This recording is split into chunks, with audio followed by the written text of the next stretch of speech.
العزيز العزيز العزيز تفضل تفضل العزيز، راني نسمع فيك راك تشقتي يدين بابها المنطق. اخويا هذه قرايتها. اسمع العزيز، اسمع العزيز، اسمع هذه قرايه. اسمع ماشي العزيز، منطق هذا.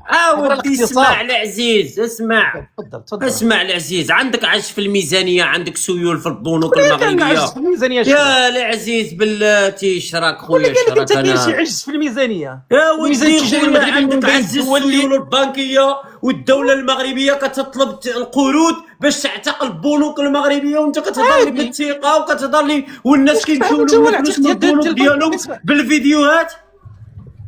حاودي خويا نعال الشيطان خويا، هذا عز في السيول البنكيه بالمغرب ارتفاع الى 156 مليار درهم في الفتره الى 18 يوليو خويا. تجي داير عندها 300 مليار ديال الديون مؤخرا. هاودي عندك عجز في الميزانيه، ودابا راه كيطلبوا واحد الكريدي باش يعرفوا البنوك محمد السادس. من عجز في الميزانيه. يلا تفضل خويا، عطينا المغرب من امكانيات عنده باش يتنافس مع الجزائر في الطاقه، وحنا 85% كنستعملوا بعض الاحصائيات كنستعملوا الفحم الحجري. شرح لي خويا. اجي نقول لك بعدا. اولا قبل كل شيء المغرب ما عندوش، كيقولوا له ما عندوش الاخر ديال كيقولوا ديال المنتجات ديال سميتو ديال الفحم الحجري، وهذا كذوب. برومييرمون انا جاي من واحد المنطقه اللي كان فيها كيقولوا اللي كان فيها منجم ديال الفحم الحجري وتسد من بعد ما داروا من بعد ما داروا جوج ديال السدود اللي هو محمد الخامس وكيقول له مشرح حمادي. انا جاي منها اللي كنهضر لك، انا جاي منها وحده. يا ودي المغرب كيهضر على الطاقه النقيه. اسمع غير اسمع خليني نكمل. غير بلاتي خويا، غير بلاتي قال لك اسمع باش تفهم الموضوع ديالي. اسمع ما غاديش يخلينا صاحبي، راه ما غاديش ودي راك تخرج خويا، راك بعيد على المنطق خويا. شنخلي صاحبي راه قريتي الله يا يهديك. ودي خويا سقسيتك على الطاقه مشيتي للبنوك. اجي انا غادي نعطيك الطاقه، انا غادي نعطيك غير بلاتي يا شريف، غير بلاتي. راه المتابعين بعقلهم خويا، هادو ماشي عياشه، هادو واخا انا ماشي عياشه اللي متابعين. انا عياش اخويا وافتخر. هو عليها انت ناقص الثقافه الخاوي وخدم معنا شويه بالمنطق. غير اسمع خويا صاحبي وبالارقام انا نعطيك علاش انا عياشي. غير تسنى وبالارقام غير بلاتي خويا، غير بلاتي باش تفهم. اسمع قال لك مصادر صحيفه انجليزيه تبون عرض على برلين تعويض المغرب في مشروع كابل كهربائي نظيف وما يقبلش غير بلاتي والله ما المغرب شبينو من علاقه عنده مع الكهرباء النظيفه. ارواح نقول لك الشريف ديالي، ارواح نقول زيد. المغرب اولا قبل كل شيء هو البيونير، يعني واحد الانسان واحد البلد اللي من بين الاوائل اللي دار الطاقه النظيفه بما فيها الهيدروجين الاخضر. واحد انت ما عندكش خبر بان المغرب كيدير الهيدروجين الاخضر ياك؟ ما عندكش الخبر داكور. خصك تمشي كيقولوا لك خصك تمشي للجهه ديال سميتو ديال الناظور وتشوف بزاف ديال الحوايج. وحده لا دوزيام دي شوز، المغرب واحد الدوله اللي دارت سميتو اللي دارت اكبر محطات ديال سميتو ديال الطاقه النظيفه اللي هي الطاقه الشمسيه في العالم، وكتصدر الطاقه الشمسيه لمن لونجلتير صاحبي. واللونجلتير ما عندكش خبر؟ 7 مليون منزل. نزيدك واحد الهضره، اسمح لي. غير بلاتي غير 7 مليون منزل. شنو هو 7 مليون منزل في بريطانيا؟ 7 مليون منزل الشريف ديالي راه كيقول له راه وصافي المشروع خدام ولا فشلت هاد المحطه؟ ما الشريف مازال خدامه. متاكد خويا؟ اصلا نعطيك واحد المعلومه واحده اخرى. بلاتي المغرب موقف، اسمع لي انا غادي نقول لك الوالده. غير بلاتي خويا الحاج، عندي انا منزل لك الصور باش تحشم زعمك. انا راك منزل لك الفحم الحجري وانت كتطلع على الهيدروجين والطاقه النظيفه. استنى واش كتضرب انت خويا؟ زعما كنقول دابا يحشم، راه استهلاك قياسي للفحم في المغرب. اسمع لي المغرب حاليا واصبر اصاحبي واصبر انا مزاوب انت زعما دماغ على الشيطان خويا. انا منزلهم لك تقرا باش تحشم زعمك، وانت سما كتسرق لي في التابليت المعلومات ديالك اصاحبي. هاودي اسبريس واش هذه هي المصدر ديال المعلومات ديالك؟ واش هذا هو المصدر ديال المعلومات ديالك اصاحبي؟ علاش مين يجيب المصدر لي من عندك؟ ربي واش كتقرا نيويورك تايمز باش نستافدوا حتى حنا؟ كتقرا نيويورك تايمز؟ ما كتقراهاش ياك؟ ما كتقراش جون افريك؟ ما كتقراش. هو قال لك تصنيف امريكي، قراه. تصنيف واش انت امريكي اللي يضع كنت المغرب كريتو بين كتصدقوا اكثر صاحبي. الدول مستهلكه للفحم في العالم. اشرح لي جاي. هذه. وانت أعطيني كتدعي انك كرة. كتصيفط الطاقه أعطيني كرة النظيفه المنجم ديال الفحم لبريطانيا، الموجود في المغرب. وتدعي انك كتصيفط الهيدروجين الاخضر لالمانيا. اشرح لي هذه المعادله صعبه. وانا غادي نشرح لك وغاصب. اشرح لي خويا وحده اصبر اسمع لي. هاد المساله ديال كيقولوا ديال الطاقه النظيفه غادي تصدر المانيا وغادي تصدر فين علاش وقفات؟ روح نعطيك علاش وقفات. وقفات لان كاين واحد الحوايج ادمينستراتيف خصها تندار. شنو هي هما الحوايج الادمينستراتيف؟ اسمع لي، هذيك المساله ديال كيقولوا ديال التفاوض المثل بالمثل ما بغاتهاش المانيا، بغات ديرها مع الجزائر. حنا واحد الاقتصاد بلاتي غير بلاتي خليني غير نكمل. شرح للناس خويا، ما تقولش اذا شرح للناس ان المانيا تدفع 30 مليار دولار. راني جاي نشرح. غير بلاتي شرح لهم ان المانيا تدفع 30 مليار دولار والمغرب كيطلب منا الروتور ديال الكاب. زعما لا طاح اون بان خصك ديبانيني بالضوء ولا بهاد الطاقه النظيفه. سميناه السؤال، رجعت لي لك السؤال هو المغرب باش داخل في هذه المشاريع؟ شمن الامكانيات اللي عند المغرب باش واخا غادي نعطيو لك عنوان. واش داخل بالفلوس؟ اسمع لي واش داخل بالفيك باش داخل المغرب؟ داكور انا غادي نعطيو لك بالعناوين. داخل اولا قبل كل شيء بالهيدروجين الاخضر، وداخل بالطاقه الشمسيه. ياك عطيتو لك عناوين، ها انت تفضل. ياك هادو مصادر طاقه. شني قلتي؟ ما كنهضروش بزاف. شني قلتي باش داخل بالهيدروجين الاخضر وداخل بالطاقه الشمسيه. يا ودي محطة النور دراه هي حادثه وقفات. واش كتهضروش انت؟ بريطانيا غلغات معاك ديك العقود 7 المليون منزل. قالت لك وما يمكنش تلغى. واش جي ما نحتاجكش يا خويا. واش متبع انا غادي نسولك سؤال، انا نسولك غير سؤال ونعرفك بلي دماغ. واش المانيا، واش الالمان ما عندهمش ناس اقتصاديين وكيعرفوا لي كاباسيتي ديال المغرب باش غادي يديروا معاه معاهده؟ عليها تشاطوا فينا ومشاو للجزائر، عرفوا المغرب كيخرط. ما يمكنش يمشي وصاحبي، راه سي امبوسيبل يمشي وصاحبي. علاش خويا؟ لان الجزائر ما عندهاش طاقه. ما عندهاش الجزائر طاقه. عندها 9 ديال المحطات، 12 محطه عندها. باعت 5 منهم للنيجر، 2 منهم حابسين. اسمع الهضره ديال كيقولوا ديال الاقتصاد السياسي. حاول راك تخرط خويا. الجزائر عندها من الامكانيات، جزائر قويه في مجال الطاقه اخي الكريم، ومن اوائل افريقيا اخي الكريم. سوناطرا وبنوا محطه لتوليد الطاقه في النيجر، ما كملاش 70 يوم، 73 يوم وقيلا بنوا محطه لتوليد الطاقه في النيجر اخي الكريم. أزول عدنان، السلام عليكم. وماينو بسم الليل، قاش لاباس؟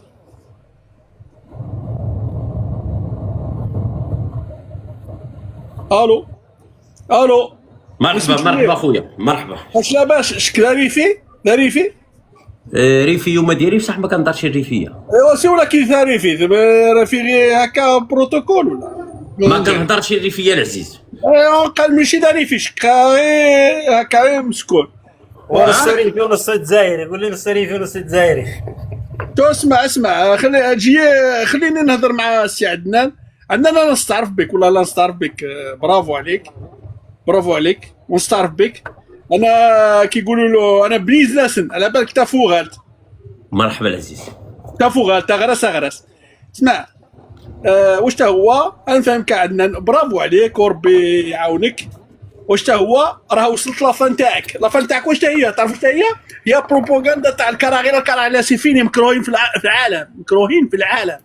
هذا كنت راك قول لي وشحال تاع المغاربه وشحال تاع الكراغيله راهم مع المغاربه. قول لي وشحال نتوما على هذاك الحميمي وانت وهذوك سته بارده تاع اليوبا وهذوك. شو اسمع احنا حاكمين لا زون على بالك. انا زدت لا اونغرو، راني في هولندا زدت اونغرو. شفت انت راك في التير، انت راك جاي، راك في الطريق راك مشيت انت على بالك ولا ما على بالكش؟ انا امستردام. خليني نتفاعل معك. انا امستردام المانيا. شو اسمع انا امستردام المانيا بلجيكا زدت لا اونغرو. حنا حاكمين لا زون والكراغيله يدهم في الشيخ وانت راك تحكم لهم ويديك في الشيخ. انت يديك في الشيخ. اسمع مليح واش نقول لك. بليز ناسن زنتا والريف وزيد عاود. خويا عادك جديد في التبزنيز ياك باقي مشواق. لا حنا حاكمين لا زون. جديد في التبزنيز، لا جديد حاجه اللي بزنس ما كيقولش انا اسمع بزنس. اسمع انت يا كتدس. ودي شتحكم لازون، انت شتحكم لازون يا ودي اللي بزنس يقول بصحابك كتهضر مع شي واحد عادك نابت معاه مع شي فوقيعه. ها روح صاحبي روح طلع تخلعني يعني. ها العواد صغارين، ها العواد ماما غاطيني كيبيعوا الاطنان. شنو تعمل لي فيها زعما كتبيع ولا كتخربق زعما راك مجرم كانكستر. هادو صغارين ما تجي من المغرب ودنو عامره بالحمري صباح بزنس خويا مالك شنو عامل لي فيه. شحال من واحد دابا كيشوف شي واحد سايق ديك الزودياقه ضرب بعض المواطر كيجيبوا والله شي قتال شي ها ولاد الناس مساكن دريوشين غير ماسكاريات وكيزيدوا ديك دياسك الخلعه وانت صحاب لك راه دوك مجرمين. ها مساكن غير الدراري دا الجبل هيدا الحشير والله العظيم بنادم كيجي والله زعما سير اصاحبي سير كتهضر مع واحد طايفه الدنيا. خويا عندنا انا ما غادي انا ما نسبك ما والو. علاش تسبني العزيز؟ انا غير كنسقسي صافي. كيفاش حنا عندنا 85% من الفحم الحجري، من الفحم الحجري وباغيين نصدروا الطاقه النقيه لاوروبا؟ هذا هو السؤال ديالي زعما. شوف اخويا انا ديجا طلعت معك واحد المره في واحد اللايف ديالك مرحبا. قلت لك الا قنعتيني نبدل الراي ديالي اوكي من اي ناحيه اوكي، ولكن قال لي كنشوفهم كيطلعوا في منابر انايا 25 عام مقيم في ايطاليا يعني بزاف ديال الوقت. انا نهار تقنعني بالدوله اللي كتكون مجاوره ليا وكتكون هي كفس مني وكدير بها مثال، انا ما مقتنعش بالهضره ديالك. يا دابا اما في الكريم شوف اسمعني نقول لك اسمع دابا جيب لي دوله فقيره وتقول لي هذه احسن منك ولا سميتو، نقول لك لا. انا زرت 25 دوله تقريبا اللي في ربما اكثر. عطينا 25 دوله اللي مشيتي اخويا. مشيت للانجليز، مشيت لفرنسا، زيد البرتغال، زيد مشيت سميتو الاسبانيول، مشيت للنرويج، زيد مشيت سيدي سلوفاكيا، مشيت لروسيا. ولا غير معاوطه الخاوه ولا غير معاوطه بعدك باش تكون مشيتي. سلوفاك تشيكوسلوفاكيا الخاوه انت ما خويا تشيكوسلوفاكيا ديك راه ما 29 دوله واقيلا تاريتيها في تصاور في شي مجله الخاوه. غايب بلاتي واش تاريتيها في مجله ولا تاريتيها هيدا بالطياره خويا؟ لا خويا باش نعرفوا المشاهد باش ما يتوضحش معانا. مشيت في الطياره، مشيت قلت لك 25 عام وانا في ايطاليا. واش تفرجتيهم في ناسيونال جيوغرافيك ولا خويا مشيتي لهم؟ خويا مشيت انا السياحه، مشيت السياحه ليها. عارف واش السياحه في ناسيونال جيوغرافيك ولا مشيتي هيدا بالماليطا والطياره والترونسبور؟ خويا بالطياره نمشي بالترونسبور. علاش باين انت الطياره ما كتهبطش منا، انت عايش غير في السماء. غير ملي قلتي لي الطياره عرفتك شغل انت. شنو هي خويا اسمع لي انا ضربك اسمع. واقيلا عندك شي 300 ساعه في السماء واقيلا شكون نحسبوا لك بحال بيلوطوس بالسوايع. شحال عندك في السماء؟ شحال يكون عندك في السماء خويا انتينا؟ شحال يكون عندك في السماء السوايع خويا؟ نعملوا معاك الحساب بيلوطوس تينا، راك مسافر بزاف دبلوماسي كيطلع معايا خويا. راه ماشي ربما انت تقريبا في اين بلاصه انت كاين في اوروبا ولا في الجزائر؟ مرحبا الله اكبر. 25 دوله. واسمعي نهضر معاك ودابا خاصك انت تسمعني تبقى كتقول واحد الكلمه. دابا واحد القضيه كتشبك نتايا وريان وواحد الدري اخر كطلعوا ديما وكديروا كراهيه بين المغرب والجزائر.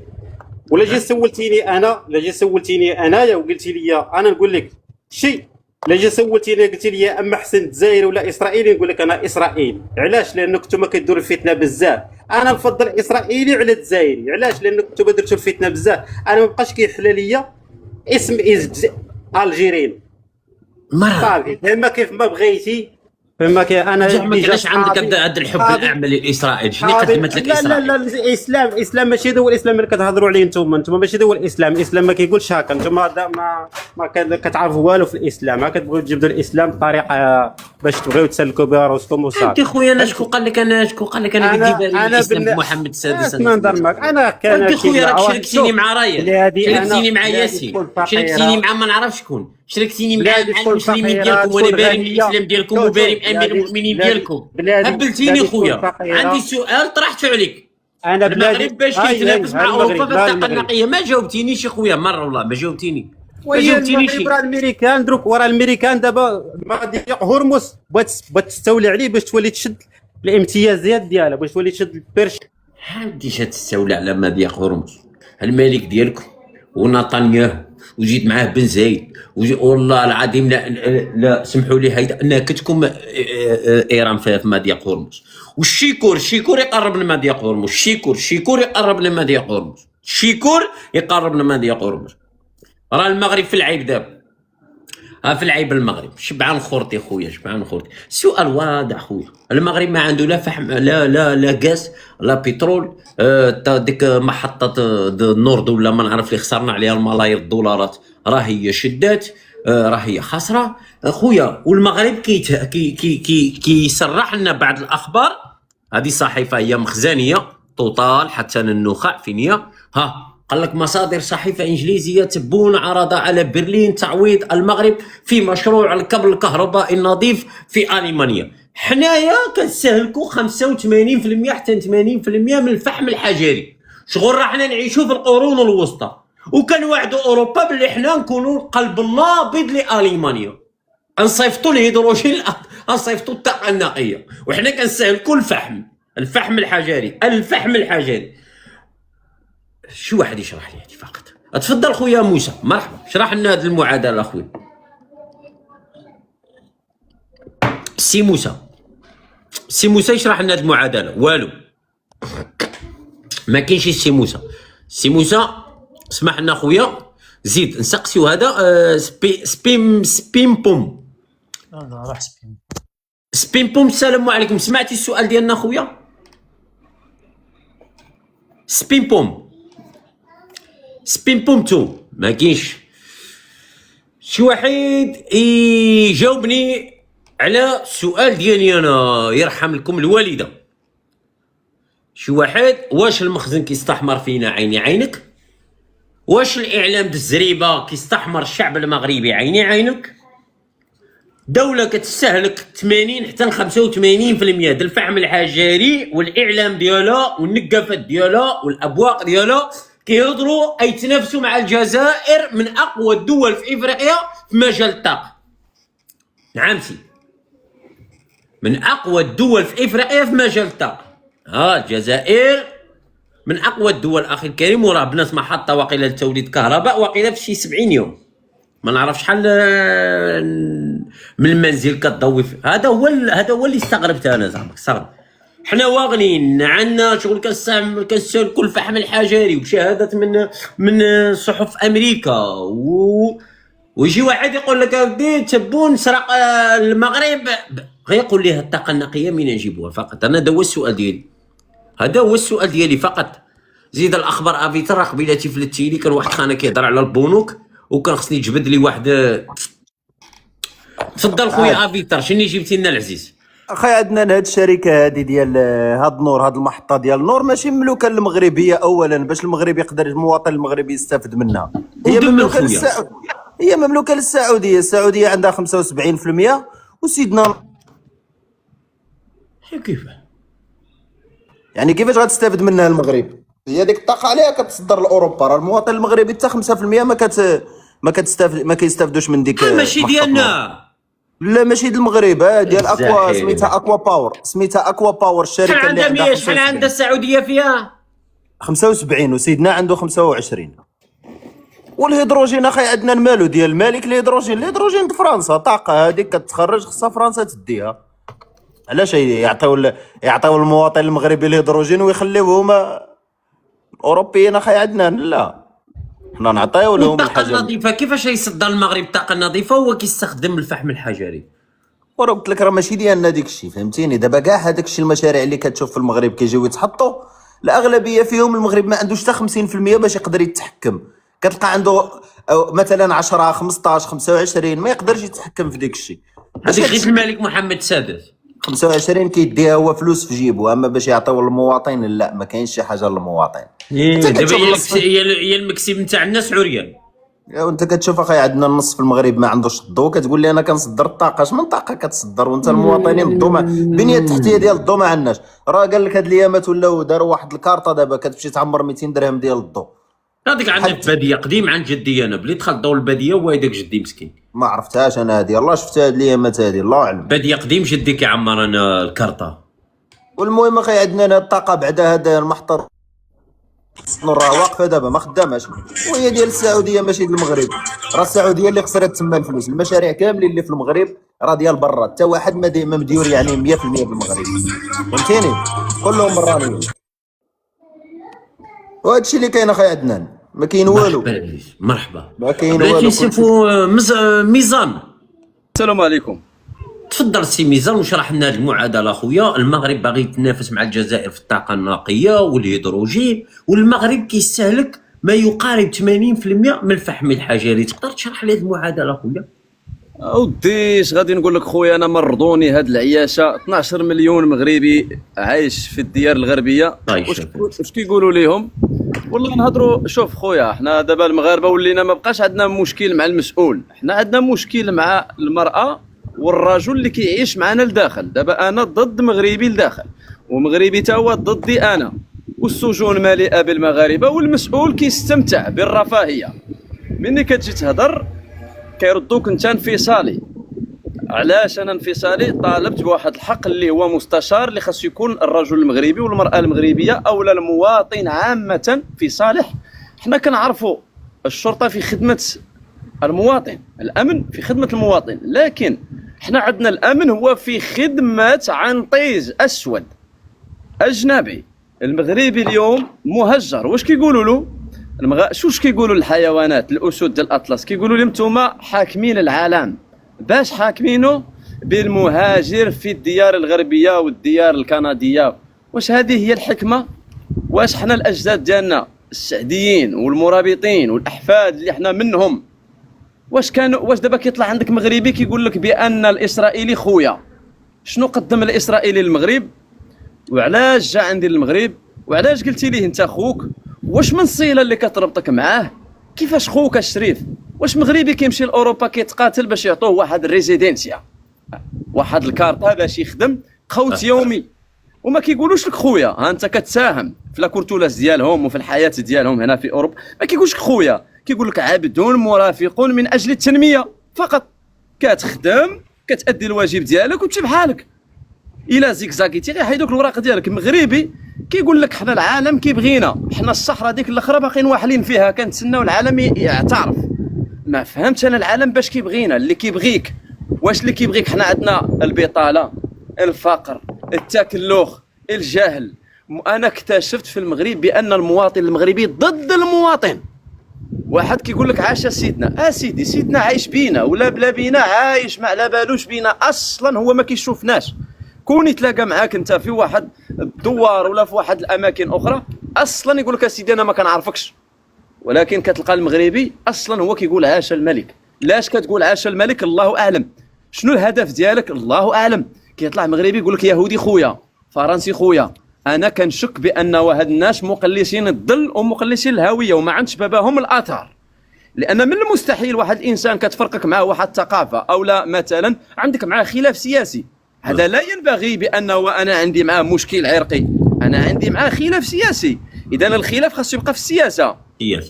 سياسه لانه فرنسا الاتحاد الاوروبي راه صرات فيه الحروبات من قديم الزمان. اليوم ما كتلقى الالماني كيمشي في الديار الاوروبيه كامله.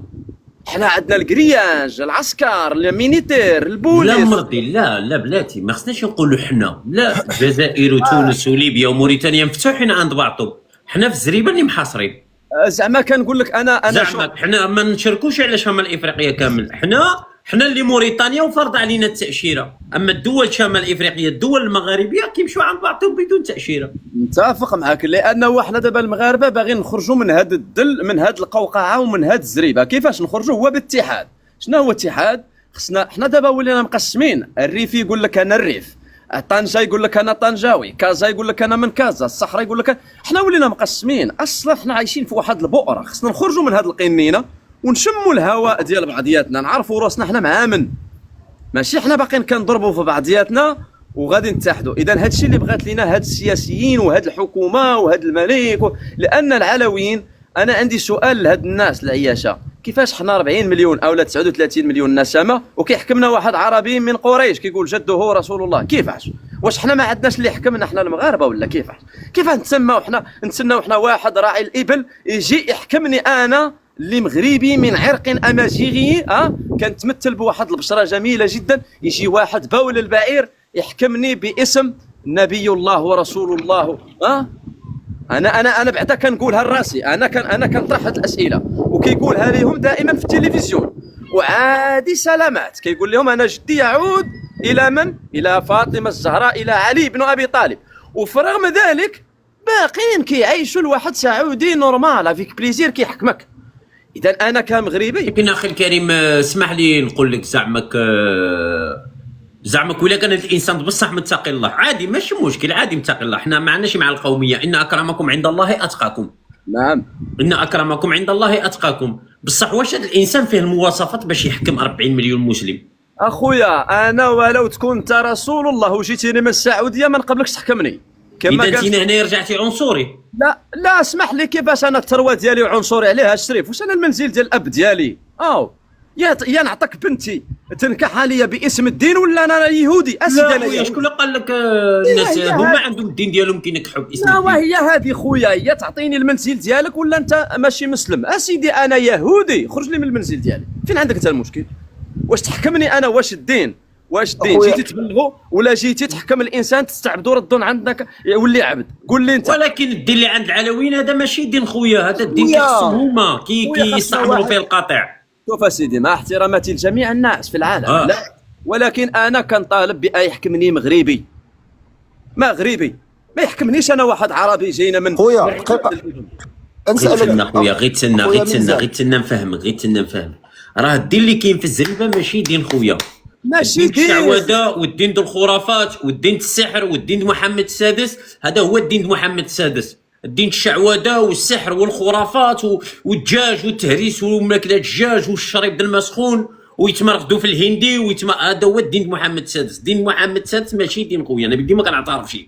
دابا انا مني كنقرا التاريخ ديال الاجداد ديالنا هما بصراحه الاجداد ديالي هما مغاربه من جبال اطلس الحوس. مني كنقرا التاريخ كنلقى راه حنا عايشين في واحد القنينه ما كنشموش الهواء، ولكن كنشوفوا المنكر ولكن ما اسمح لي تدخل برك. كيف معقول يقول باللي محمد السادس حفيد الرسول صلى الله عليه وسلم وخونا يقول لك باللي انا ما يحكمنيش واحد من السعوديه ولا من الخليج ولا؟ واسمح لي على التدخل تاعي وبارك الله فيك. يحكمنيش اخويا واش اسمح لنا عندنا لا انا هذه غير عندنا برك ماشي ليك خويا. انا هو اللي زعمك بصح نبهني وانت كدعي انك مسلم. خويا انا مسلم.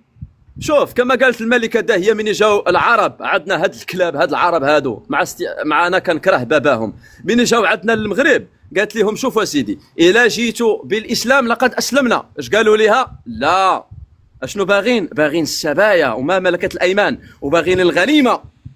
اذا ما تبقاو الا جبتوا لنا الاسلام اسيدي احنا مسلمين على ابائنا وأجدادنا. ولكن ما تجيبش خويا ميزان واحد انا غادي نطالب بان وليكم في الاستماع. انا لا تسمعوا مايسترو يشارك معك. تسنى سؤال اخي عدنان غيقول له واش عارف بان المغرب بان المغرب تاريخيا ما عمر حكموا شي واحد مغربي، دائما كان مفعول به، دائما كيجيو من برا كيحكموا المغرب، لا المرابطين لا السعديين لا كل شيء. ما تسناش دابا يجي واحد من المغرب ميزان. انا تفضل السي ميزان جاوبوا. سمحتوا لي عندي واحد المكالمه وانا معكم. لا سمحتوا واخ غنسمعوا المايسترو. تفضل السي مايسترو. السلام عليكم. بلاتي حق المرء هو اللي كان معنا. سمحنا السي مايسترو الله يرضى عليك. حق المرء اخي الكريم تفضل. وشغل عطينا هذه المعادله هي صعبه. المغرب كيستهلك شغل 80% واقيلا من الاحتياجات ديالو من الفحم الحجري لانتاج الطاقه، وكيواعد المانيا بالطاقه النقيه. شرح لي هذه المعادله صعيبه اخويا تفضل.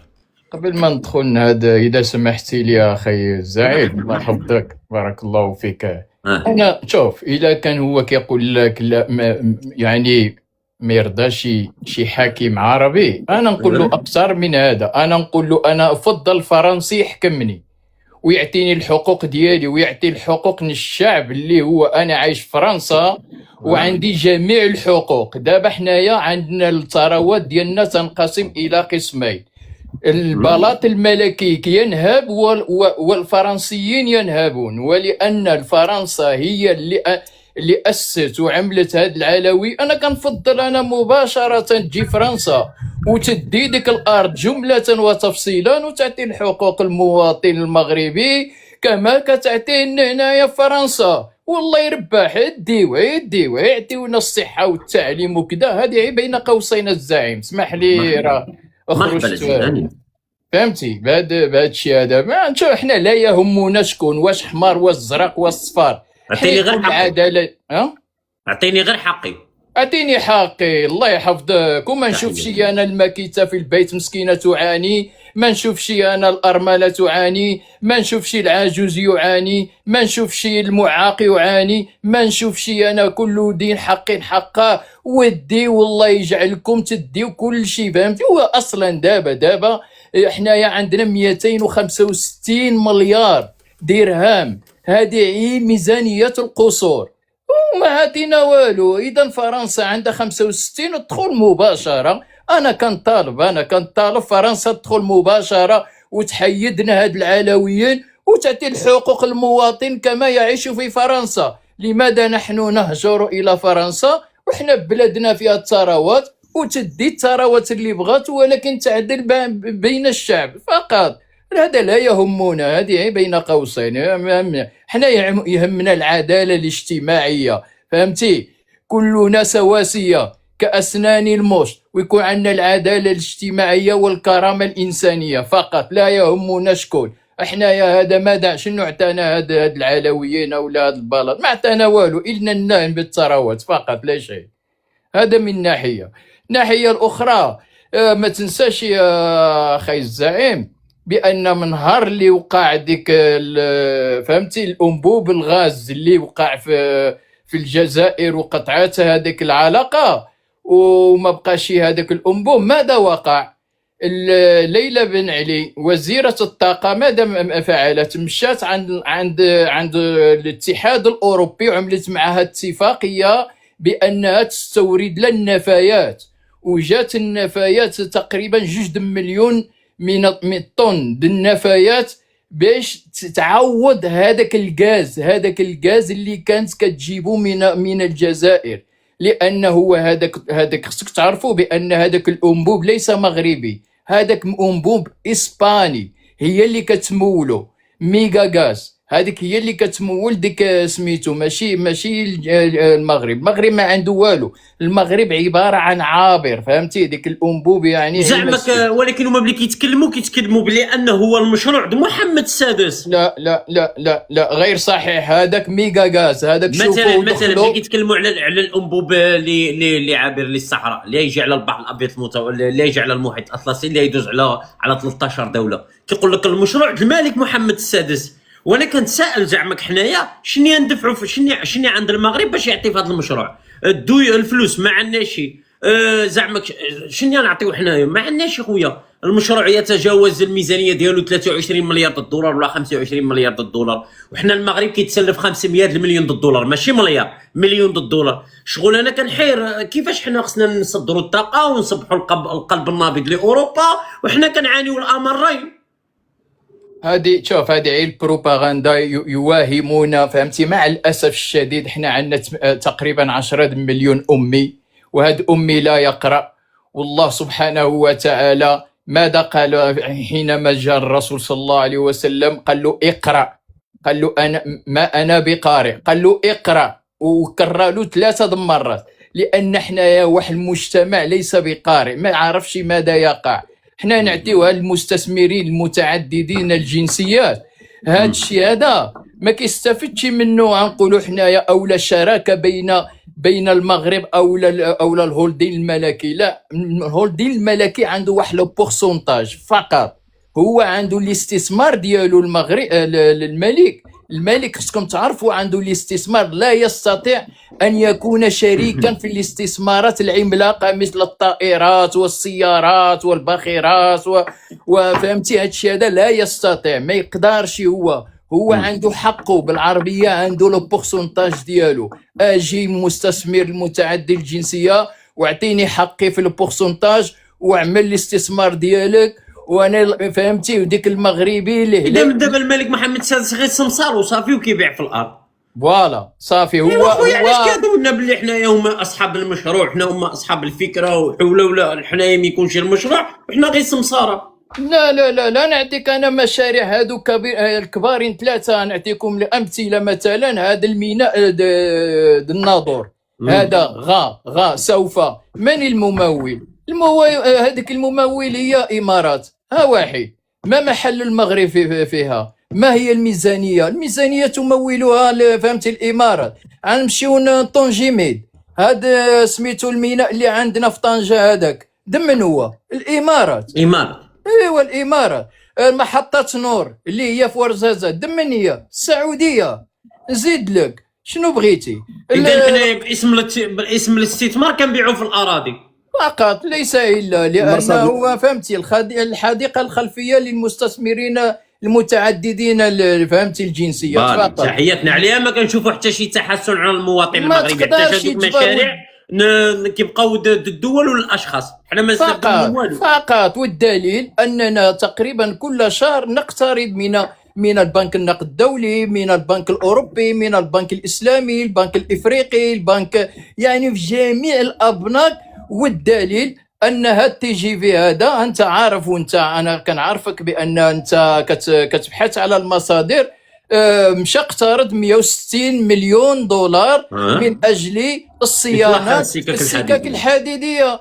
اذا هنايا ما كاينش العائدات، وهذا مشروع غير ناجح بالنسبه اللي هي كتكون على فهمتي النقل العمومي بصفه عامه، غير صالح بالنسبه للمغرب. لماذا؟ لان عندنا الطبقه الكبيره وهي الطبقه الفقيره. الفقير لا يقدر على قوت عيشه، فما بالك يركب هو في تي جي بي اللي كيوصل 30,000 فرنك في الورقه؟ لا، ما يقدرش. والدليل ها النتائج ديالها، هما طلبوا الاقتراض باش يعملوا الصيانه السكك الحديديه. اذا اين هذه العائدات من هذا؟ مثلا هذا واحد المثال. او لا يقدر يكونوا بحال حنا عارفين باللي ميزانيه السكك الحديديه كتمشي للقصر، يكونوا كيديو الميزانيه وكيخليو المغاربه دبر راسكم، سلفوا ولا صلحوا الترونه ولا دبر راسكم، حنا نديو الربح وحنا نشاركوا معكم في الربح، نديو الربح بصح ما نشاركوش معكم في الخساره، الخساره نخليوها على طهر الشعب. شوف، هو كاينه، شوف، هي الحصه الكبيره كديها فرنسا. احنا باقي كنرجعوا دائما الحصه الكبيره كديها فرنسا. البلاط الملكي عنده واحد البورسونتاج 15% مثلا 25%، سا ديبون اللي عندهم هما اتفاقيه سريه. هذه كتسمى اتفاقيه سريه، ما يعرفهاش حتى شي واحد، لان الامور باينه اللي هو اللي كيبحث وما عندوش القرون. لان الاستحمار هو الاشكال اللي عندنا حنايا، كيوهموا غنفعلوا غنعملوا الانبوب عابر فهمتي القارات وغنعملوا غا وما كاين حتى شي حاجه. هما انا نعطيك انا بعض الارقام الا كنتي تسمح لي. حينما غلق هذا الانبوب الغاز، غلقت 4000 شركه او مقاوله الصغرى والمتوسطه، وفين دابا هما يعانون ما يقارب 40,000 شركه، ماشي 4000 مهدده بالافلاس. لا، هذه تغلقت في 2024. انا كنتكلم لك 2024. مرحبا. اما الان فهو اكثر بذلك. هذه انا معاه. والدليل ان وزيره ليلى بن علي صاحبه وزيره الانبوب الاسترالي، نعم، كتخرج وكتعطي يعني كتبوع يعني واخا هي كتبغي تزوق، ولكن كيبان في العمق يعني النقاش ديالها بان المغرب كيعيش في الازمه. كتقول الواقع. واعطيتك انا مؤشر لماذا المغرب يستورد النفايات الاوروبيه. دقيقه سير كمل خويا، تفضل. لماذا المغرب يعني كيستورد النفايات من اوروبا؟ هذا سؤال، هذا خصنا نعرفوا الاسباب ديالو. مرحبا. علاش النفايات اوروبا كيجينا للمغرب؟ مرحبا. تحياتنا حي حق المر. دابا نشوفوا الفرشه، معنا الفرشه. بارك الله فيك، وتحياتي للفرشه. راه كنا في واحد الجلس وتناقشنا على قضيه انتخابات وتفضل اخي. مرحبا سي الفرشه. سي الفرشه. السلام عليكم. عليكم سي الفرشه. تبارك الله على خير. المهم نبداو بالسي عدنان الغزال ونكملوا بالسي الحق اللي هو تبارك الله عليه. بصح الفرشه عندي واحد الملاحظه بسيطه. الفرشه تفضل اخي، من ما حقك عندكش تسول ما اخي. عندكش ديك النبره ديال الحزن هيدا باللي الاخت ديالك توفات زعما في المستشفيات الملك محمد السادس، نبره واش الحزن ما عندكش. واش راه غادي نقول البارح لك؟ وانا نحلل لك في النبره ديالك وراه كنتي في بالي، واليوم عاود طلعتي وراني نحلل لك في النبره ديالك، فهمتيني؟ قلتي لي توفات في المستشفيات وما بقيتش عياشي وعندك الصح، بصح ديك النبره ديال الحزن ما كنحسش بها خويا. لا خي الزعيم، اسمح لي، حينما تناقشنا اليوم ما عنده ديك، يمكن وعي يعبر لك الان وقدر يتراجع على ديك الافكار اللي كان عنده وتناقشنا. عندي البوصله ديالي شغل، راني فهمتيني، راك عارف عندي البوصله ديالي ماشي بها. ايوا انا شغل راني لا ما حللتش الانسان، انا ما احتاجش شي واحد يقول لي لا هذا مزيان ولا هذا عيان. عندي البوصله ديالي الحمد لله باقي مديباني بها، راني كنتشقشق بها يمين وشمال. تفضل خويا الفرشي. وتحياتي اخي عدنان. واش غادي نقول لك؟ شوف، الموت انا لله وانا اليه راجعون، كل شيء غادي لله وانا اليه راجعون، والصدمه كتكون في الايامات الاولى، اما الانسان من بعد الايامات كيبقى وشحال باش توفات الاخت؟ دابا راه تقريبا اش غادي نقول لك، شي 6 شهور دابا. انت كنتي كتطلع معايا غير هاد اليومين وكنتي عياش، وما كناش كنبغيو نصرحوا بداك الشيء، ما كناش كنبغيو نصرحوا بداك الشيء اخي عدنان، فهمت؟ داك الشيء يبقى في القلب، فهمتيني؟ من بعد عرفنا الله يرحمها مسكينه. وتفضل وشارك معنا اخي الكريم من المغرب. ماتت الليله درس العام، الليله درس العام توفات، الله يرحمها مسكينه. نهار جات واقيلا طاحت الاربعاء هكا، الاربعاء ولا الخميس، الاربعاء. ان شاء الله يا ربي نطلبوا ربي يرحمه ويرحم جميع الامه الاسلاميه ان شاء الله. تفضل فرشه وجاوبنا على السؤال ديالنا. سمعتي السؤال ياك خويا؟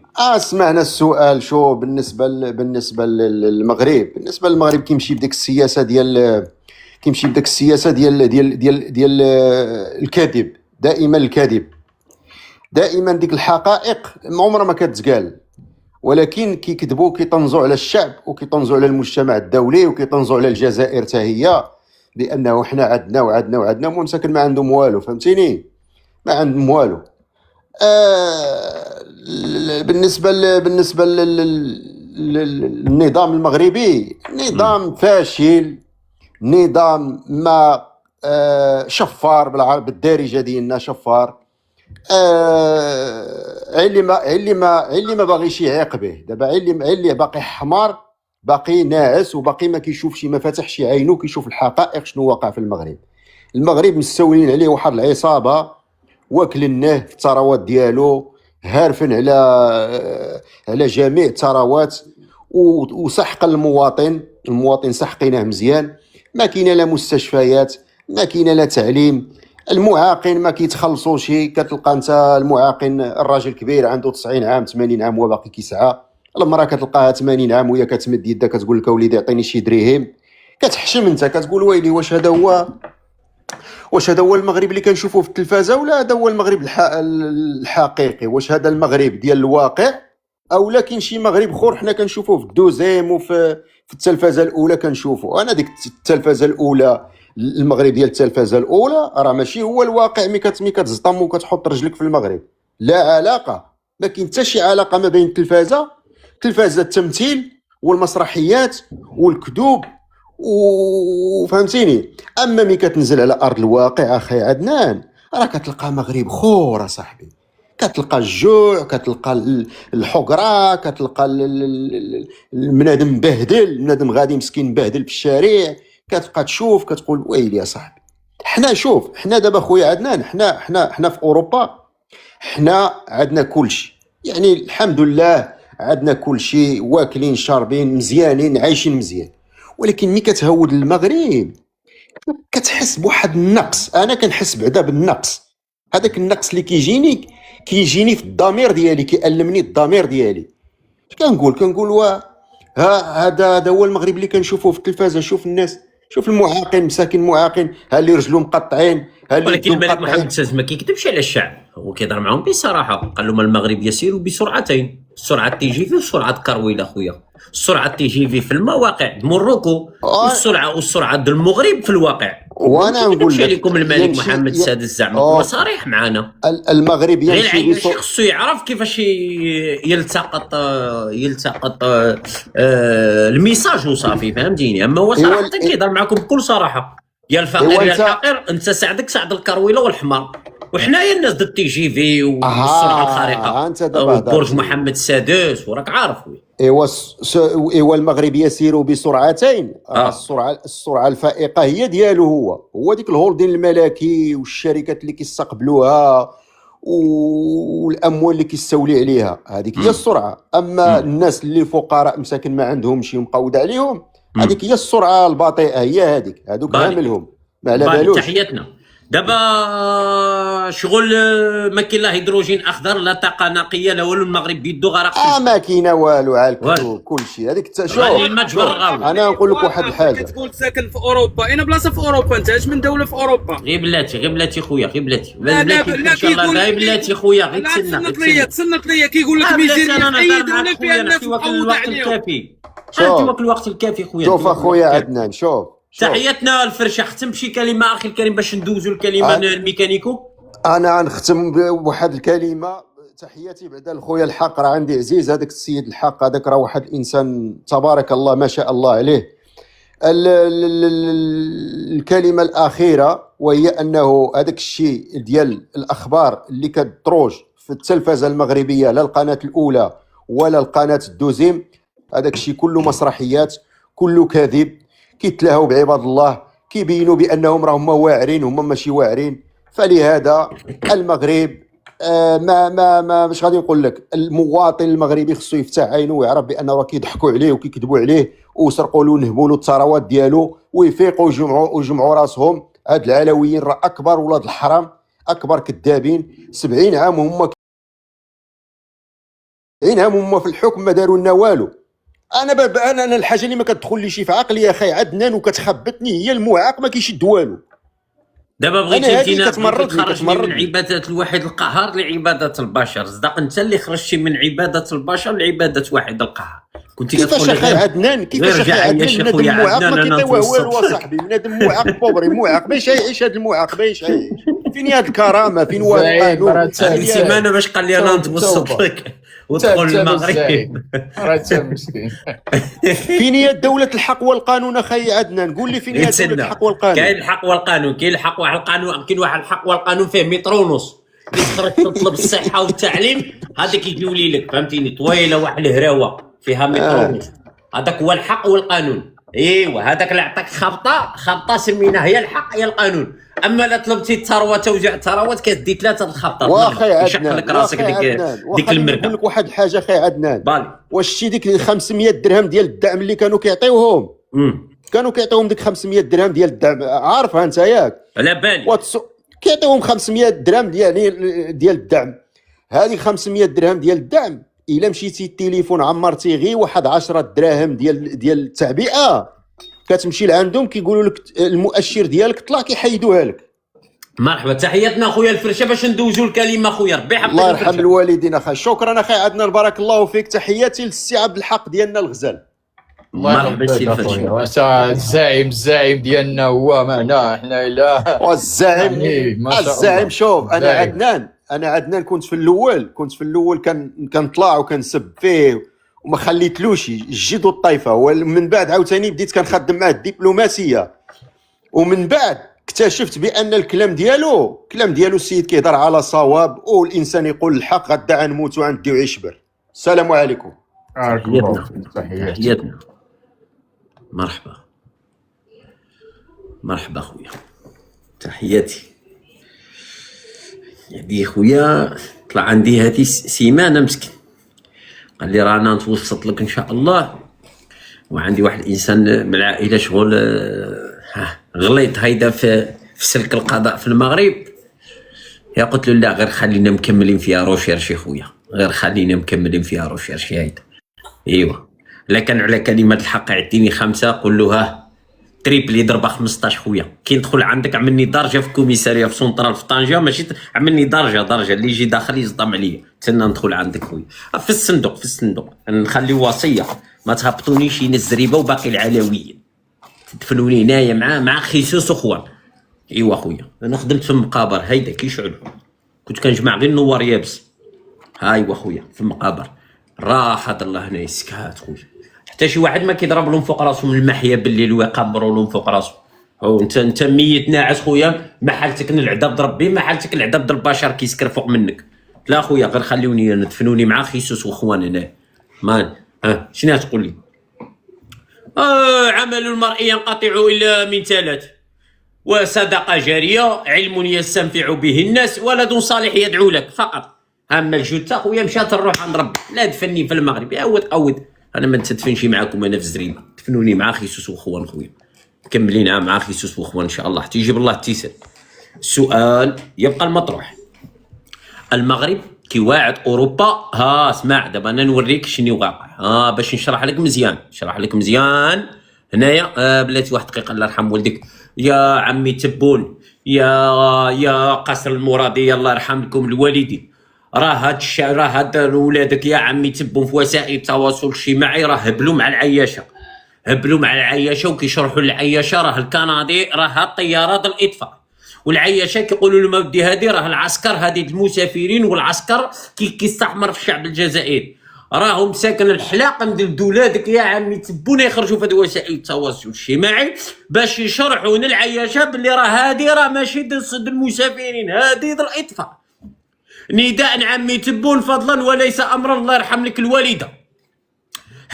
صبغه لنا هيدا باش حنا راه ما ناقصين شي فتنه وما ناقصين شي صراع. صبغه لنا هيدا الدفعه اللي ما جا عمي تبون الله يرحم والدك، هذه هي الصبغه اللي تجيب اخويا باش كيشوف العياشي في السماء يعرفها مختصه للاطفاء. الله يرحم لك الوالدين، راه ولادك الحلاقه ديالو ما يخرجوا في التيك توك هنا، راه مساكن على بالك بوسماحه يرعرع، مدارة يرعرع، طاكيشي يرعرع، كلشي يرعرع، وحنا نرعرعوا معاهم يا ودي راه هادي الاطفاء، يا ودي راه هادي الاطفاء. والو ما قال لك بيطه الا ود المسافرين والعسكر راهم يضحكوا على الشعب الجزائري. نعم سيدي الله يرحم لك الوالده يا عمي تبون، باش نناقشوا شويه الصراع، باش على الله وعسى اي موضوع شغل فيه واحد المناوشات نتجنبوه. جيب لنا هادو الصفار خويا الله يرحم لك الوالدين، ياك هو الطلب لحساب العرض لحساب الطلب ديالك يا عمي تبون. قول لهم هيدا ديك الروس هيدا، قول لهم هيا صبغوها لنا صفراء وحمراء، راه عندنا واحد القوم هيدا لاصقين فينا لما شافوها شي صفراء في السماء ما يسميوهاش تطفي العافيه هذه.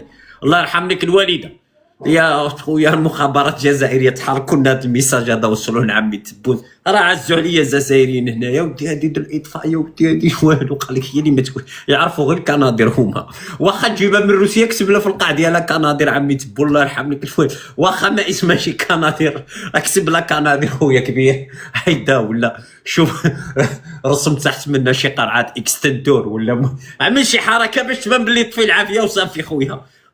راه الجهل المتفشي في شمال افريقيا خويا، ما يعرفوش شي حاجه مغير كنادير وصفراء. الله يرحم لكم الوالدين، تحركوا لنا راه عزوا عليا انا الشبيبه خويا في هذه وسائل التواصل الاجتماعي.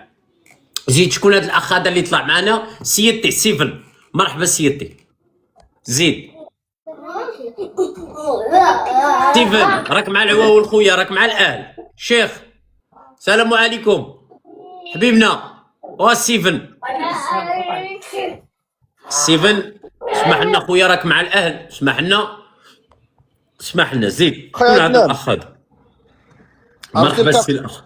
الكندير اللي عندك شنو اسمه خويا؟ ما شغل ما قريناش اللونجلي خويا. شنو اسمك سينا دونت شي حاجه هيدا؟ مرحبا خويا. هذا اللي طلع معنا كاتب اللونجلي خويا. السلام عليكم. ودون شنو اسمه خوتي؟ عاونونا. جيبارا دونت دار مع عيطلو خويا عيطلو. دونت تفضل اخي سميتو دونت تروست هذا. يا خويا ما قرينش اللونجلي. واش دونت تفضل خويا. ماشي مشكل. عرفت انت حبيتي تولي معارض، زعما حبيتي دير فيها رائد ودير فيها ماريا وامير الجيزان، دابا تبقى انت غير جبلي اعطي راسك الراحه. وانا كنفتخر انا جبلي خويا. شكون قال لك ما كنفتخرش انا؟ راهي ما جبليه الانسان اصله غير قليل الاصل. سير اعطي راسك الراحه، سير اعطي راسك. عمرك ما غتكون معارض انت، بعدا ما كاينش بعدا في قال لك انا معارض خويا راك غلط. صوفر خضر ما غلط. انا ماشي معارض. عمرك سمعتني قلت انا معارض؟ سير هو تقود سير. علاش كتسبني خويا؟ بلا محتوى انت تهضر على الصفوريه وتقول عياشه ولا انت ما راجلش. وانت مراكشي كتهضر هاد الهضره هادي. لا انا روداني وروداني في باب الصحراء ونكرب لك انايا.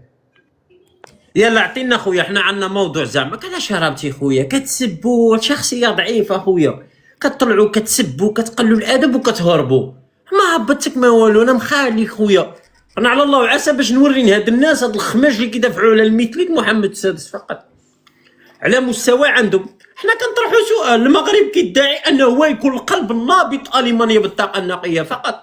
ها خرجوا عنا الصحف المغربيه شنو قالوا لك؟ شوف باش تفهم الخبر. ها مصادر صحيفه انجليزيه تبون عرض على برلين تعويض المغرب في مشروع الكابل الكهربائي النظيف. سمينا هنا المغرب شغل راهو شغل الطاقه النظيفه، شغل وزع في شمال افريقيا، وحنا حنا كنعانيو خويا. حنا 80% كنستهلكوا الفحم الحجري. شغل باللي تقرا هذا العنوان يجيب لك الله باللي المغرب هو شغل ما شاء الله في الطاقه النظيفه. هذا هو السؤال اللي طرحت. علاش كتسب خويا؟ علاش كتسب خويا؟ السؤال طرحت عادي خويا. كيفاش المغرب كيستهلك 80% من الاحتياجات ديالو من الفحم الحجري وكيواعد اوروبا بالطاقه النقيه؟ واش هانا ماشي بشهاده من الصحف المغربيه ميسبريسا؟ تصنيف امريكي يضع المغرب بين اكثر الدول المستهلكه للفحم في العالم. ها ارتفاع قال لك ارتفاع قياسي للفحم في المغرب رغم المتوسطه. ما نعرفش شنو هذيك في الطاقه المتجدده، ما فهمتش انا. شغل عقلي يحبس. كيفاش حنا كنستعملوا الفحم الحجري؟ شغل رحنا في العصور الوسطى وحنايا النقافات ديالنا ابواق المخزن هادو كيهضروا باللي يصيفطوا الطاقه لالمانيا ويصيفطوا الطاقه بريطانيا ويزودوا 7 المليون منزل في بريطانيا. سمينا 7 المليون منزل، سمينا كل منزل لا فيه غير 2 الافراد. حنايا راه 14 مليون نسمه في بريطانيا توفر لها الطاقه النظيفه. خويا ما فهمتش انا قسما بالرب. دوله ماشيه بالريفيس، تسمعوا يقول لك صناعه السيارات ونصدر 1,000,000 سياره. هو ها المواطن المغربي. وما تقوليش عاود هذه كرغوليه ولا هاي العلم وزايد القدام الخوا. ها ما عندك في تسكيبي خويا، ما عندك. ما تقول لي لا كرغولي لا والو خويا. ها هو بعلامو خويا. هذا هو اللي ما بغيتش نفهم انا داخل اعلام الزريبه. المغرب هو اول افريقيا في تصدير السيارات. وحنا راكبين على الحمير، مظاهرات الحمير. فيلم الرساله ناقص غير ابو جهل وحفصه، وناقص ديك حبشه اللي ضرب بلال بالرمح. فهمتي؟ ناقصين غير هيدا. فهمت؟ ما كاينش خويا هادشي اللي ناقص. اما الهيئه واللباس والفقر واللون والكشفه والحزقه مسكين مشرشم. ناقص. انا خويا ناقص غير حبشه وابو جهل. انا كنقول لك اي والله ناقصين غير هما اللي يكونوا ابطال الروايه. هذا الشعب هذا كيعيش في واحد الدوله كتصدر 1,000,000 سياره. قال لك 1,000,000 سياره.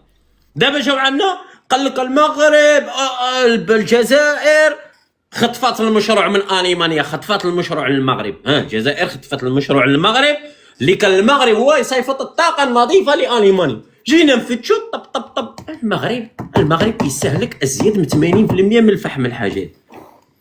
كيفاش دابا تينا طيب الفحم وتخرج الطاقه وتصيفط لالمانيا ولا غير فهمني الله يرحم لك الوالد.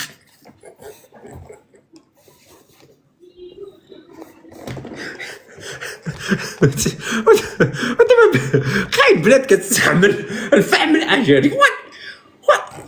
ماشي زعما كان بقيت جالس قسما بالرب جالس كنقول كيفاش حنا كنستهلكوا الفحم الحجري. حنا باقيين كنطيبوا الفحم باش نخرجوا منه الطاقه. المهم وانت نفس مع الجزائر كتسمع مشروع الملك محمد السادس الانبوب العابر للصحراء. كيجبك الله باللي الملك محمد السادس هو المول المشروع. لا ما مولش المشروع. الملك محمد السادس هو صاحب الغاز. لا الملك محمد السادس حنا ما عندناش الغاز. وشني خويا باش داخلين حنا سمساره خويا. حنا هيدا انت عندك الغاز. شغل قول الملك محمد السادس عضو من هاد الاعضاء هاد الدول هادو اللي شاركين في الانبوب. لا الملك محمد السادس هو صاحب المشروع. وباش داخل خويا، داخل بالسنطيحه، داخل بالمؤخره ديالو، مشارك معاكم بالحزق. ايوا بالحزق. نعم سيدي، هو يزيد واحد الدفعات بالحزق ديالو، يزيد واحد الدفعات باش يلونسي الغاز من اوروبا. هضروا شي كلام ما ندير باش داخلين حنايا في هذا المشروع، داخلين بالنقبات سيدنا داخلين. عايزين العلم وزايدين القدام. مالك خويا، المملكه المغربيه الشريفه غير اسمها في المشروع يكفي. مالك غير اسمها في المشروع يكفي. راك مبهدل العياشي، راك مبهدل، راني كنطرح شي اسئله على سيدك هنايا راني مبهدل. اقسم بالله. ودي شمنفر هذا في اناكوندا، هذا شمنفر هذا اناكوندا خويا. انا غير هذا هو السؤال اللي طرحت، باش ما تبقاش يا المواطن المغربي غير تقرا شي عنوان يستحمروك. ما كاينش يا خويا، ما كاينش، الناس كتعاني. هادي قسما بالله. وعندي واحد الملاحظه اخرى، عندي واحد الملاحظه بسيطه في اطار هاد الحرائق هادو. في اطار هاد الحرائق هادو امبارح باللي عملنا ديك صراحه المخابرات المغربيه ماشيه معنا، حاضيه معنا مزيان، اقسم بالله لا حاضيه معنا. من خلال المراقبه ديالي كنعرف باللي فرشناهم انهم ما عندهمش الكفاءات وما عندهمش هليكوبترات باش يخدموا هاد السطوله اللي ضحكوا عليهم. احنا كنشوفوا الاوروبيين هما الناس في بيسينا كيعوموا في بيسينا مونيسيبال، خرجوا الناس وجات هليكوبتر هزات الماء في وسط بيسين في كيعوموا الناس. هذه في اسبانيا، هزات الماء وقلعت عاود كذلك باش تطفي الحرائق. ولكن لا، الجيش الجزائري والدوله الجزائريه اللي خدمت هاد الوسيله هذه ناضوا يضحكوا عليها. وهذا كتسمى هادو من اسطور رجال الوقايه المدنيه. اخي الكريم، تقدر تكون عنده طياره كذلك بحال القناطير، وهادو كذلك باش ما يستعملوش الكراغله، باش ما يستعملوش الحمير والبغال، استعملوا هليكوبتر. حنا ما استعملناش هليكوبتر واستعملنا الحمير والبغال، ومن بعد خرجنا نشوهوا خوتنا الجزائريين باللي استعملوا هذه التقنيات هذه. وهذه كتصنف من الاسطور كذلك لاطفاء الحرائق بلا يكون شي اماكن صعبه، وكذلك يستخدموهم حتى في الاماكن اللي هي نورمال عاديه، كتجي الطائره كتطفي. لا، احنا استعملنا الحمير والبغال. ولكن اسمع شنو خرجنا نقولوا للشعب المغربي.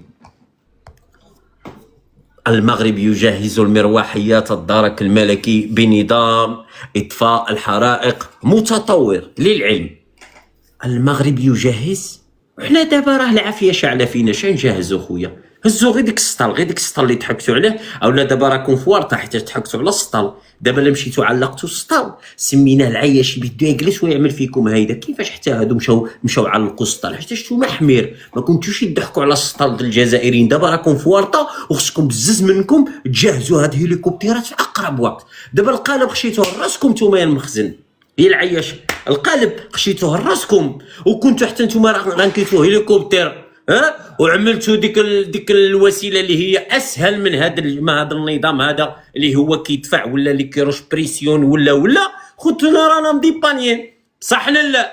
ضحكنا على الكراغيله، ضحكنا على الجزائريين وسميناهم بديك الحركه اللي كيقوموا بها ديك شغل. طلقنا العياشه المتخلفين الجهلاء الاميين، فهمتيني؟ طلقناهم ينقوا فيه الجزائريين هازين واحد السطل. هو ما عرفش ديك السطل راه فيه 12 طن د الماء ولا 10 طن د الماء. ديك اكبر مروحيه راه ديك السطل اللي هزه راه ما يقارب 15,000 طن، راه 15 طن د الماء. اخي الكريم، هو ما عرفش هو العياشي شافها في السماء سحب له بالصحراء ديك هليكوبتر هزه السطل مسكين. باش تعرف المخزن والاعلام ديال المخزن والنقافات ديال المخزن كيفاش كيبرمجوا المواطن المغربي. العافيه شعله في المؤخرات اختك. وتسنى المغرب يجهز المروحيه الدارك بنظام اطفاء الحرائق متطور. تسنى شعله فيك العافيه. هو عاد كيمشي يجهز هليكوبترات. علاش؟ حيت سبقنا العيب، سبقنا الفرح بليله ونضنا ضحكنا على الطائرات على الهليكوبترات الجزائريه اللي قامت بعد عمليه الاطفاء. ونزيدك واحد الملاحظه، عندي واحد الملاحظه انا صراحه في هاد الطائرات هادو ما بين الطائرات. نعطي غير واحد الملاحظه ديالي، انا نعطي غير واحد التحليل بسيط. هيدا شغل خفيف ظريف، حسبوا تحليل عميق، حسبوا تحليل سطحي. شغل حنا بلا نجيو نلاحظوا نجبروا القاره الجزائريه هي قاره كبيره اخي الكريم.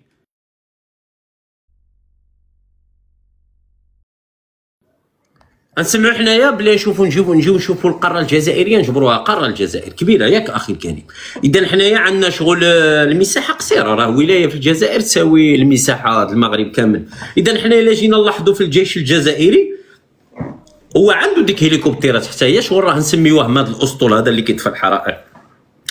بصح نجيو نشوفوا الدوله الجزائريه اقتنت هاد الطائرات، شغل المساحه اللي عندهم هما كبيره، لا كانوا الحرائق بعادين هاد الطائرات تكون احسن اخي الكريم. السرعه هذه راه كتوصل حتى 700 كيلومتر في الساعه، وهذه 350 كيلومتر في الساعه. وإلا كانوا الاماكن قريبه يستعملوا ديك هليكوبتر اللي عندها ديك السطل اللي تحكسوا عليه اخي الكريم. لاسبانيا هنايا راهم عاملين حاله بهليكوبتيرات اكثر من الكنادير. هليكوبتيرات بديك السطل في اسبانيا خدامين اكثر من الكنادير، فيما كتشي بيسينا يهودوا يهزوا. اذا هنا بلا نشوفوا الدوله الجزائر هي ضربت حسابها على الارض اللي عندها وعلى المساحه اللي عندها وعلى البعد المسافه اللي عندها، عليها جابت هاد الطائره اللي هي كتهز كميه كبيره 12 طن 12000 لتر، سميناها 12 طن د الماء، وهذه كتهز واقيلا شي 6 طن وشي حاجه د الماء. اذا هما شراو هاد الطائره ضاربين حسابهم على المسافه اللي عندهم والبعد وإلا كانت شي مسافه قريبه كيخدموا هليكوبتر بديك السطل. حنا العياشي مسكين خصو غير يضحك، ها هما دابا الاوروبيين مخدمين السطوله. يلا هانتينا شعله فيك العافيه. ها هو دابا الجيش المغربي راهو في ورطه، دابا النظام المغربي راهو في ورطه اخي الكريم، حتىش ما يقدرش يخدم هاد السطوله هادو بحال الجزائريين، حتىش من بعد يطلعوا عياشه يقولوا له ماشي هاد السطوله هما اللي ضحكت عليهم باللي كانوا الجزائريين كيخدموهم، ماشي هما هاد السطوله. تفضل سي سامي، مرحبا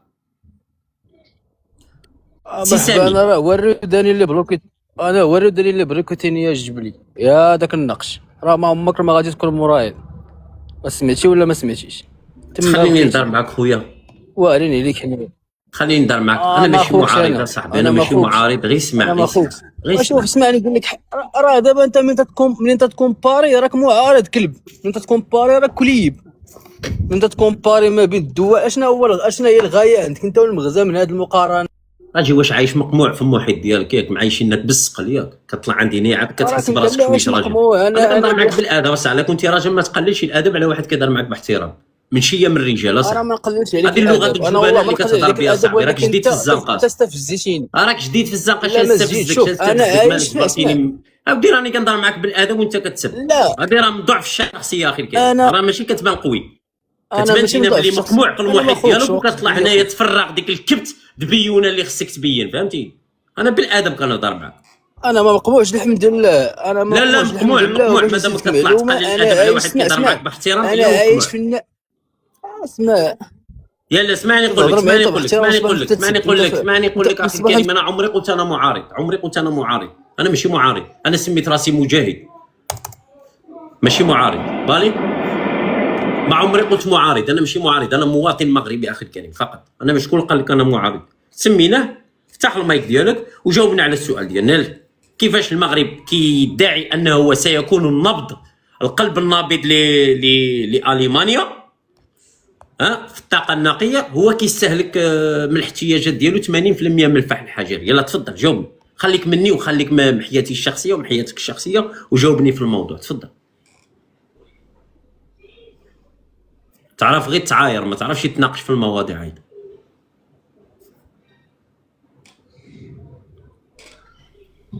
جاوب خويا. اش قلتي؟ المغرب قال لك هو يكون القلب النابض لاوروبا باش ان المانيا في الطاقه النظيفه، والمغرب حنايا كنستهلكوا من الاحتياجات ديالنا 80% من الفحم الحجري. ها اش قلت لحيت اورنو رجعتي شلح دابا؟ قلت شلح انا ما شلحش، راه شلح انا مصباح وانت تتعاطى بالعرب المغربي، مصباح وانت تتعاطى بالدارجه. دابا رجعتي انت انا صاحبي منا واحد ديال تارودان، انا منا واحد ديال تارودان، انا من تارودان رجعتي قربوز دابا، رجعتي قربوز. عزيز عليا بلاتي الحمد لله. شوف وقربوز وافتخر وعاش انا في الدوار وبخير، احسن منك انت اللي هارب مخبي وتتهضر معايا من شي فيرما في الصبليون الحمار. احسن منك. عندنا الماء، عندنا الضوء، عندنا كلشي الحمد لله، وعندنا باش نغسلوا قاعنا ماشي بحال الجزائريين. شنو عندك؟ كاع تجي عليهم انت دابا كيف هم. شنو عندك؟ عندنا الماء، عندنا الضوء الحمد لله. تنا خاوه بلاتي واحد دقيقه تنا، الله يرحم لك الوالده، غير تناني واحد دقيقه، تناني واحد دقيقه تنا. عندك الضوج من المدينه، اسمع. صباح الخير البنات. لا تسمع. والله الا نجد باباه فاكونس، غادي نقول لكم. عرفتوا منين جينا وانا نقطع الماء، عرفتوا واحد الحاله رجعنا من العصر الحجري هنا في مكناس. ما يتصوريش وقت لي فاكونس هادي حشومه وعيبوعه. عرفتوا واش غادي نقول لكم؟ لا حول ولا قوه الا بالله. غادي ندور لكم وغادي تشوفوا. شوفي يا اختي، تقهرت بشريه الماء. شوف تقهرت بشريه الماء. ما شفنا والو، ورينا. كيطلقوا لنا واحد الشويش وكيعاود يجمعوه. شوف هاو تشري الدار في المغرب غير اش من عام هذا؟ هادي اش من عام هذا؟ من ورا المسيره مباشره في 76 هادشي. في 76 هادشي في مكناس 76 من ورا المسيره. اش من عام وقع هذا الاوديو هذا؟ يا ولد القحبه ساكن في الجبل وكطبل النظام. يا ولد القحبه انا في طنجه وما كنطبلش النظام. يا ولد القحبه انا في طنجه في عروسه الشمال. يا ولد القحبه وما كنطبلش النظام. تا دين بابك الطريق ما عندك شي وكطبل. ولد القحبات مطرق يا اخي. يلا ندين ديما انا في المدينه عندي نص ساعه نتشالي نبلايا طنجه وما كنطبلش. يا ولد سمحوا لي يلا ولد المترعه الاخرى. انا في طنجه عروسه الشمال وما كنطبلش. هو في المغرب المنسي لا الدين بابا ما غير عقارب والحياي شغل باللي يجلس. كي يجلسوا هايدا مقردين بحال يخراو وقريره كتقرر عندهم غير قريره. ديك عرفتي ديك قريره كتكون في الصيف في الشجر، الحراره زانده وهي كتقرقر ود القحبات يطبل الملك محمد السادس. ياك دارم انا ندين ديما في طنجه. انا طنجه عروسه الشمال. شغل انت كتجي لطنجه كيجيبك الله راه في اوروبا وما عاقلش على النيط. ود القحبات ساكنها يلا ما يقدرش يلبس صبه مبابيطه، صبه ابيض ما يقدرش، السروال بحال الناس ما يقدرش يلبسوا العجاج والغبابر والريح والعقارب والحياي وقريرات.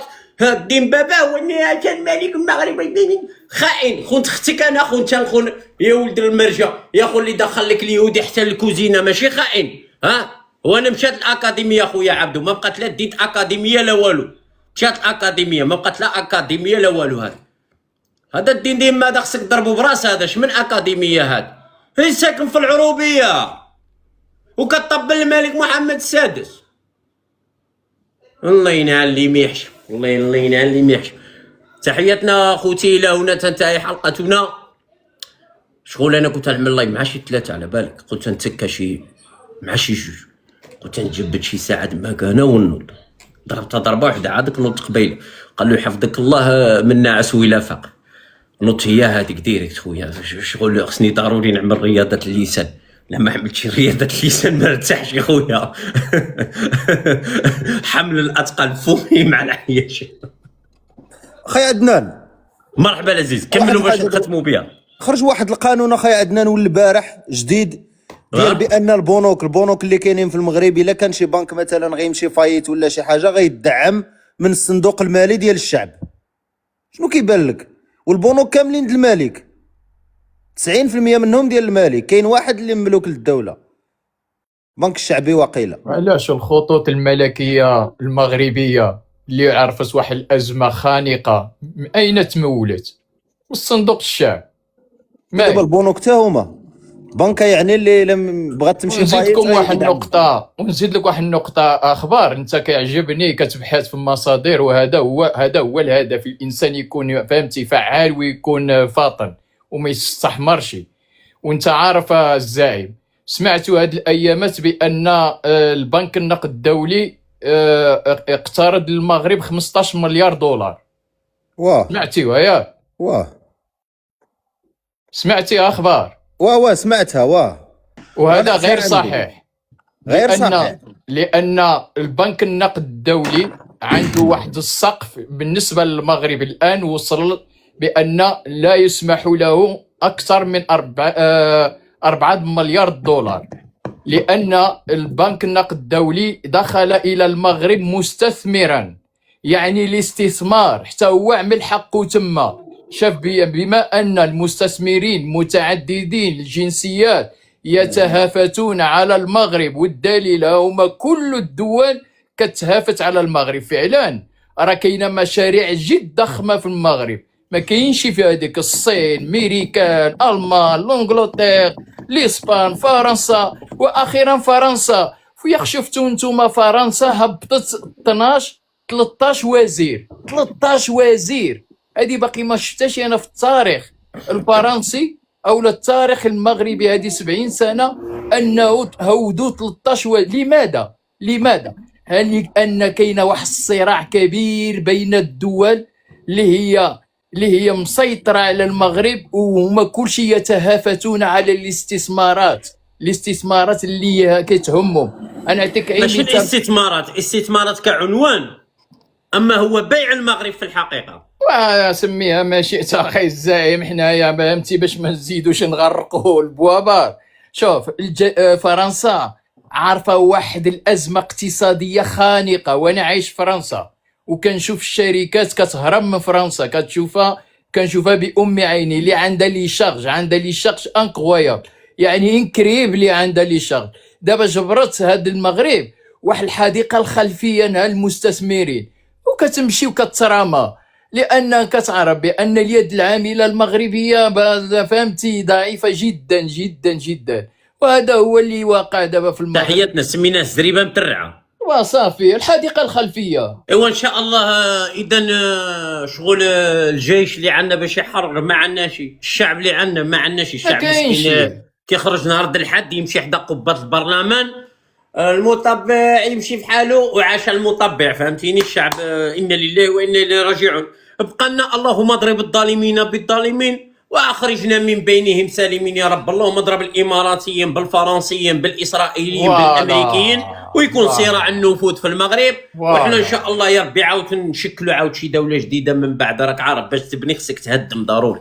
ان شاء الله يا ربي. هذا هو الحل سوف باقي باش يقع، يتحرر الشعب وهذا المغربي. سوف يقع. هو هذا الشيء اللي غيوقع اخي الزعيم. اللوبي الصهيوني مع اللوبي الفرنسي مع اللوبي الامريكي مع اللوبي الاماراتي والسعودي، وغيبقاو مع بعضهم وعي هذيك، وحنا نتفرجوا حتى نشوفوا النهايه اين تقع. تحياتي خويا العياشي. عندك خويا، عندك تبون وشنقريحه، وها عمي تبون ما باقي له والو يخرج فاكونس خويا. شحال يوم في الشهر؟